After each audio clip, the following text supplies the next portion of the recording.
So look at the causes. We will go in with the causes one by one. The very first cause is the social cause. You see, this is a very complicated, it is a cataclysmic event, and it is a crisis in French society, polity, economy, society, culture, everywhere, that led to the beginning of revolution. So when we discuss that French crisis, we have to unpack it into all its segments one by one and see the crisis happening in every part. The first unpacking is in the case of social segment. Okay. So social division in the early modern France, that is Ancien Régime. Sometimes on the top of E they add a diacritic or a phonetic mark, but हम उतना नहीं जाएंगे, कोई फर्क नहीं पड़ता. So let's start with the first point. So the medieval and early modern social structure in entire Europe, not only in France, in entire Europe, was dependent on something called as orders, or as we call them, the estates of the realm. realm मतलब दुनिया, और state मतलब इसके कौन से groups बने हुए हैं. आपका ग्रुप एक है, मेरा ग्रुप एक है. So each group is called state, and the structure of that realm or the estates of the realm or social orders or hierarchy was different in different parts of Europe. It is not uniform across Europe. For example, if you go to Britain, you have the two state system. वहाँ पे society के दो टुकड़े हैं, दो भाग है, upper class, lower class. The two state system with nobility and clergy, that is the aristocracy and the church clubbed into one, that is called lordly estate, and then commons, बाकी सब सामान्य जनता, जो हमारे प्रधानमंत्री जी कहते हैं सामान्य मानवी, बाकी सारे सामान्य मानवी है, into the second state. And now these structures which were inherited from the medieval to early modern, when you start entering into modern phase, the structures start evolving. British are always going for evolutionary and not revolutionary change. So they modify their existing structure. That is why from the nobility and clergy you have the emergence of House of Lords, and from the commons you have emergence of House of Commons. So समाज के दो अंग थे जिससे उनके parliament के दो अंग बन गए, upper and lower chamber. So it was a process. It happened generally through evolutionary structure. तो वहाँ पे इतना rapid rupture नहीं आता. If you go to France, you have something called as Ancien Régime. It has three states. एक तो ऊपर राजा बैठा ही है, there is a king who has divine right, वो अलग. Then you have the first state which is composed of the clergy, the church, the people in the church. They are state number one. Then you have state number two, that is the aristocracy or nobility. And then you have the third state which contains everybody else, the peasant, the craftsman, the artist, the bourgeoisie, everybody is in put together into third state. So you have three state system in France. In some other countries, you had four states like Russia and Sweden also, where the lowest people and other people were put in fourth state. So we have in different parts of Europe, different states. Our concern for our syllabus, for our topic today is only French Ancien Régime. Okay? That is one point. Now, when you start moving towards modern time, economy is changing because of mercantilism and everything. The society also has to change. If the society doesn't change, only economy changes, then there is tussle. In case of Britain, with economy, society also gradually kept evolving. तो उनके दो orders के अंदर से ही दो parliament के उनके chambers बन गए. But in case of France, it did not happen. So much so, 200-300 साल हो गए. In case of France, economy changed, but the social structure did not change. It became, as we call it, anachronistic.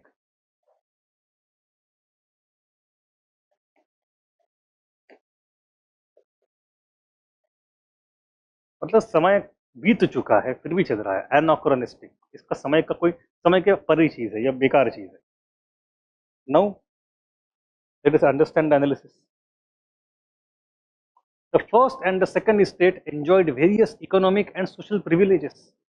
The first and second, first माने clergy, second माने nobility. They had various privileges. For example, and Huh.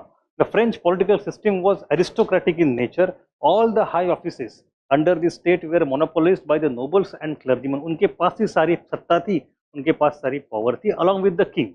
राजा ऊपर बैठा है. King always claims that he has divine rights and he has created these things. So king is on top of all these three. वो ऊपर है. But then you have these two people who had monopolized all the power over centuries originally. Within that, you let us study them one by one. The first state is composed of church and the class of clergy. The population was hardly 1 or 1.5%. पूरे देश में उनकी आबादी बस 1-1.5% है, but they control more than 10% of land. So they have excessive control over land, and not only land, land income. They, because of that, whoever works on the land also pays taxes to them. So tax church को भी जाता है, not only to government. And then they are themselves exempted from other taxes. So they have something called as fiscal immunity. आपको कोई tax नहीं भरना है, आपको एंजॉय करना है. So that's a problem. Fiscal immunity. Now understand, this clergy appears to be one single social class, but as I said, Lefebvre shows very statistically to us that ये three class system actually three order system नहीं है. There are three orders: clergy, nobility and commoners, but the orders within themselves are not homogeneous. Her order के अंदर, within every order, the class structure is emerging. There is diversity, differences and this opposing interest also within each order. Take for example clergy. Clergy, not all of them are homogeneous. There is upper clergy and there is lower clergy. The upper clergy, nobody is born in clergy. समझो पहले तो clergy by default तो monk होता है जो शादी करता ही नहीं है. तो मैं 5 पुश्तों से मैं पादरी हूँ, ऐसे कोई बोल ही नहीं सकता. You have to be initiated into the clergy. So no clergy came with birthright. People became clergy. But who became clergy? They must come from some other order, some other estate, either second or third. तभी तो बनेंगे clergy वो. So up higher clergy, the upper clergy came from the aristocratic class. और जो church की hierarchy जो पूरी है, उस हायरार्की में सबसे नीचे आता है पैरिश. पैरिश लोकल एरिया जहाँ का चर्च होगा, उसका जो पादरी फादर होगा वो एकदम सबसे छोटा आदमी, प्यादा है वो. And in the hierarchy you go ultimately to level of pope, but at the national level you have archbishop. So in France we have 137 archbishops. सबसे top level पे वो है. Then you have bishops and likewise in the bottom you have parish. So the bishops and archbishops, जो higher clergy है, वो आती कहाँ से? It comes from aristocracy. And they bring their privileges with them. They are more powerful. They control everything. They call the shots. They are rich. But in the case, the actual function is performed in the day-to-day life with the people. Mass कौन करेगा, भाषण कौन देगा, लोगों के साथ उनके problems कौन solve करेगा, confessions कौन लेगा? It is lower clergy. Lower clergy came from the third stage. They did not have access to the riches. They did not get huge salary, and they were always dissatisfied. But they were the true men of religion. The higher clergy was more powerful, had more privileges, but it did not bother. It was corrupt. So within the clergy class, you have a class difference emerging. It is important to understand that. Then you go to the second state. The second state is of aristocracy. Here, owning vast land, collecting taxes, free gifts, and corvée from peasants. Their population was around 1% again or 2% maximum, but they control more than 15% of the nation's resources. Since they control vast tracts of land, they dominated the countryside. अब ये हो गई nobility. So they also are very few in number, but they also are a privileged class. They control land. Not only land, they get lot of. There is a term for that called as seigneurial dues.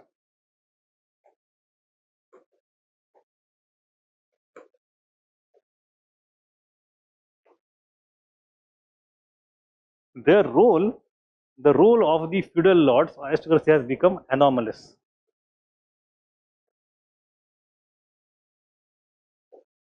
Anomalous. The functions had ceased to exist, but the taxation continued. That is the anomaly that had crept in into French society. Now, within feudal lords also, within the second estate, again you have internal stratification. You have nobility of sword and nobility of robe. The people who came from the first part, nobility of sword, वो ऐसे लोग थे, they would count their generations since the medieval time. 20 generations, 15 generations, 15, 20 generations हम इस chateau में रह रहे हैं. हमने एक जमाने में 500 साल पहले पुरखों ने बड़ा काम किया था, हर एक का नाम. तो the old families. In case of India, we don't get to see them more. There are very few of them because they were willfully destroyed by British. गांव गांव जाके तोप लगा के बंगले गिरा दिए, कोठियां तोड़ दी, फैमिली खत्म कर दी. कि हमारे यहाँ वी डोंट हैव डायरेक्ट, हमारे यहाँ कोई मिलता है कि मैं मौर्य का वंशज हूँ, गुप्ता का वंशज हूँ. There are a few families, there are, locally they are, but they are relatively very few considering the size and scale of India. Now the third estate is actually also again a mixed estate. It has all the commoners, which includes both middle class and lower class. So let's look at the middle class first. It was the most important class, bourgeoisie class. As I said, the Bourg word comes from the town. Full of town, those who are in business, those who are part of new economy. They are now economically rich. They are rising economic power, but they don't have social status. New money. आपका खानदान तो नहीं है, वो क्या करोगे? So they used to get frustrated कि भाई ये बात, हम सारा टैक्स पे करेंगे, हम educated, we are paying tax, we have economic power, we are aware of the problems and still we don't get anything in return. हमारी इज्जत नहीं है समाज में. So they are the ones who are angry. They are the ones who created enlightenment. They are the ones who are asking for the rights now. So rich peasant class, intellectuals, teachers, merchants, etc. was highly dissatisfied with its position as its economic status largely improved, but it was socially deprived. In France, there was a major contradiction between economically effective class and socially effective class. So the bourgeoisie was economically effective, and the first two estates were socially effective. It's a statement given by David Thompson. It's a very important statement. That was their source of anger.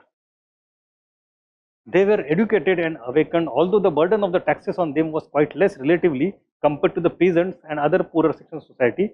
The level of discontent was most intense. It was this middle class that was in the forefront of the French Revolution, at least during the initial phase.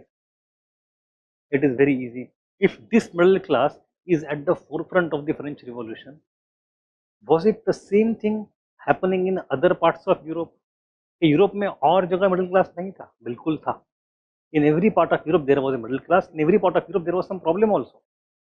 Middle class actually in France was relatively much better than the middle class in other parts of Europe. यहाँ की middle class was not गरीब, not oppressed.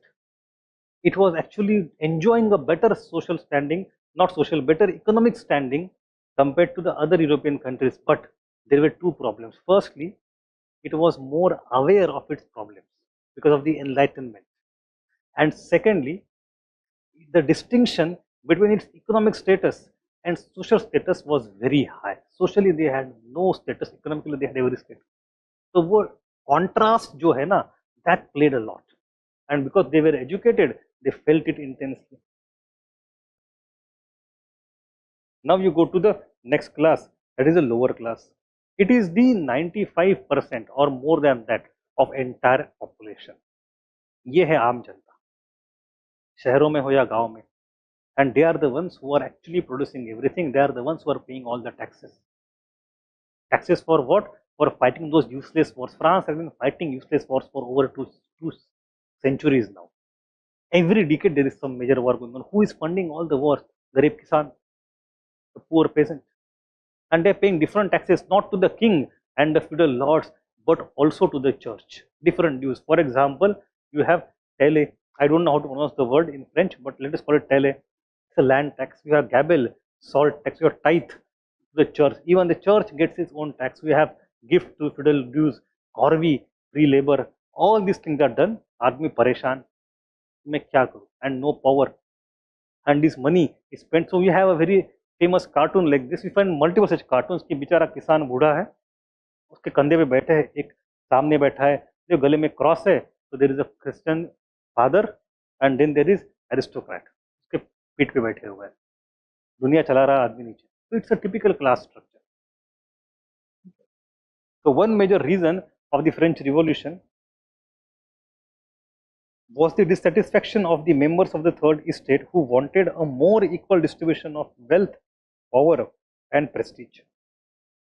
Is it clear? ठीक है. Now I have to add one more point here. The differential understanding. देखो, even in the third estate, there is no uniformity. There is a class difference even within third estate. Middle class भी है, lower class भी है. And the demands, the objectives of both of them are different. If you are middle class, you already have money, you have property. What do you want? Power. So how do you get it? You ask for reforms. So what kind of reforms? For example, you need constitutional monarchy, you need right to property. अगर आप already गरीब किसान हो, if you are a poor peasant, and you not only need power, you need economic improvement also. The demands of the lower class inside the third estate are generally more radical than the demands of the middle class. But the problem at this juncture in history is that the middle class is educated, aware and able to provide leadership. Lower class is not educated. Lower class knows the problem but is not able to articulate them. Lower class has no its own leadership. So lower class is dependent on the leadership of the middle class कि भाई आप मेरे बड़े भैया हो, कुछ करिए हमारे लिए भी, हम आपका पूरा सपोर्ट करेंगे. बड़े भैया बड़े नालायक है. He takes the support of the lower class as a muscle power. कि बड़े भैया भी तो कमजोर है. He cannot go to the king and say कि power दो. He needs muscle power. Muscle power comes from lower class. Middle class, with the help of lower class muscle power, you will see that very soon, takes all the advantages, ultimately rejects the lower class. चलो मेरा काम हो गया. The lower class gets angry, and that resolution is not happening in French Revolution. That happens in Russian Revolution ultimately. ठीक है. But anyway, so this is about the class analysis. You will see very easily the objectives that were achieved in French Revolution at every stage. For example, on the night of 4th of August, on the day of 26th of August, in the Constitution, we shall see three important benchmarks, landmark events. In each of these three events, the objectives of the lower classes were sidelined and of middle classes were clinched. There you know कि भाई class analysis बहुत जरूरी है यहाँ. So that is about the social factors. It is very important, so I had to cover it in detail. Then you go to economic factors. They are very easy. They are very interesting also. So the French economy continued to be in the medieval state because even during 1780s there was no trace of industrial revolution in France. In Britain, it had already started. Gradually, since 1750s and 60s, there was already a march towards French industrial revolution. In France, it did not happen. The old systems continued. So agriculture, most of the land was owned by the church and the feudal lords who were not improving landlords. Unlike Britain, where you had gentlemanly capitalism and yeoman, यहाँ पे नहीं था. In case of there was no large peasant proprietors who want to improve the agriculture. Peasants were heavily burdened with taxes. We have already seen. Industries, they were primarily handicraft based. Luxury, France generally used to export luxury items and not the items of daily use of articles of daily use, not that much, and the production was very low. Productivity was very low, and guilds enjoyed monopolistic control. Guild used to control how much production to take place, who will produce, at what price it will be sold. So there is no competitive economy. It's all medieval. I'm not saying, I'm not indicating by any way that France is a poor country. No, France is a very rich country at that. It is, when I say it is backward, I mean structurally, institutionally and distribution wise it is backward. But taking aggregate as a whole, बहुत अमीर country है वो, पैसे की कमी नहीं है उनके. ठीक. Industries were therefore, then one important thing, overall there was backwardness, that is okay. Secondly, it was still rich, that is also okay. Thirdly, just in 1780s especially, you start seeing the problems, that calamities, disaster and decline after growth. From 1730s to 1760s, from 20s, 30s to 60s, for 40, 50 years, there is a continuous growth and growth and growth and growth. There is no debacle. There is no sliding back. The French economy is improving as such aggregate level. It's improving. But in 1770s onwards, you start seeing decline. The first reason is inflow of precious metal decreased, and there was a sort of depressionary situation in French economy. Precious metal, by that we here mean silver. Silver stopped coming, reduced rather, from the new world in Latin America. उसका वजह depression आया था. When there is depression, there is problem. But that was an old problem. Then the exact couple of years before the revolution, you have the crop failure. Climate change can do anything. There is hailstorm, then there is drought, crop failure. अनाज नहीं है, महंगा हुआ है खाना, गांव गांव लोग भूखे भटक रहे हैं. So you have, it led to famines, shortages, and finally bread riots occurred within the outbreak of the revolution. तो शहर शहर में लोग हुआ क्या? Because in the village side, countryside, you can't sustain. लोग शहर आ गए, हजारों लाखों लोग शहर में आ गए, काम ढूंढ रहे, काम ही नहीं है. So there is cityward migration of people looking for occupation. They don't get job, भूखे हैं. It's a hungry mob. That hungry mob, or we call it Parisian mob. Paris का mob है, जनता, आम जनता, had played a very significant role in giving direction to the French Revolution. अचानक से Paris शहर में इतने हजारों गरीब लोग कहाँ से आ गए, जो गुंडागर्दी करने में उतर गए, मॉब राइट्स बहुत ज्यादा हो गए. क्यों? बिकॉज पूरे गांव गांव में वहां पे प्रॉब्लम्स है. There is no food and that is very stark. You know, people used to get bread. उसके राइट्स तो होते थे. After the riots, whatever bread they used to get, it used to contain up to 50% of sawdust. Sawdust जानते हो क्या होता है? लकड़ी का भूसा जो होता है, वो मिला देते थे मिलावट करके. ब्रेड का 50% वो भूसा खाते थे लोग, कि इतनी भूखमरी थी. उस समय एक बंगला बना हुआ है, the palace of Versailles. Huge huge huge palace. In the palace वहां के लैके लोग जो काम करने वाले थे 15,000. बस स्टाफ है 15,000 का, काम नौकरों का वहाँ पे सफाई के लिए, काम करने के लिए. और वहाँ पे मेरी एंटोनेट जो है, वो राजा की पत्नी बैठी है. And is very famous saying. वो कौन सी कहानी है? वो बोलती है, if they can't have bread, let them eat the cake. क्योंकि she is not able to connect with the poor people की समस्या. बोलते ब्रेड नहीं मिल रहा, भूखे हैं, तो केक खा लेते. अरे केक कैसे मिलेगा? But she has not said that. To be very honest, the original French language term is a different term. It doesn't translate as cake, but वो English universe में, in the English literature, English history, that word translated as cake has become very popular. But the emotion behind it is correct, that she was not able to empathize with the poor people. So poor people also stopped empathizing with her. उसको sir काट दिया बाद में उन्होंने, अलग बात है. So point is, there was all these people who were looking for new job in the cities, bankruptcy of government and the failure of economic reforms. So we shall see that in detail in some time. But all this also had impact on middle class. Economic decline following a long period of prosperity created a deep psychological effect. Firstly, the interest of the aristocracy and middle class began to collide. Secondly, both these classes were unhappy with the monarchy. Now let me give you a very fundamental idea. Economic cost का मतलब क्या होता है? If you are a Marxist, you would say that poverty जो होती है, जो for example the lower class poor people who are in the city looking for job, they are so aggrieved, they ultimately charge and they create revolution. It is not completely true, it is partly true. गरीबी की वजह से पेट में आग लगी है, इसलिए क्रांति की मशाल जलाना, that is not always the only reason.